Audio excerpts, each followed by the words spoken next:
آدم ربایی جرم کمی نیست، اونم یه مأمور اطلاعاتی. اقبال پا قشنگه یادتون من؟ نرید! خدا تعالی اسمش پوشم هم نخورده. شما ببینی خودشه یا نه؟ فکر نمی کردم خودتو اینجوری اسیر بکنی. ببین ما قاتل نیستیم.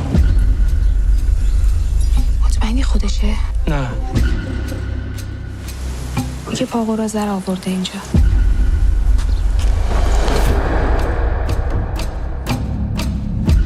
5 سال صبح تا شب تو خواب و بیداری دارم با چشم بسته دست میکشم رو پاش.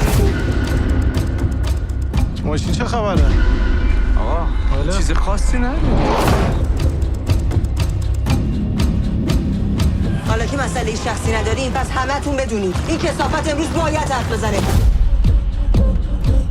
هر چقدر جلوتر بری بیشتر هم فرو میری. آخرش همتون هم غرق میشین.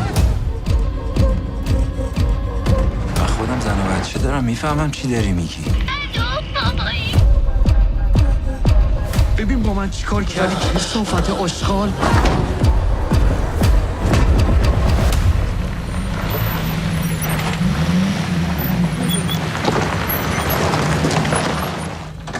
حالا میخوای چیکار کنی؟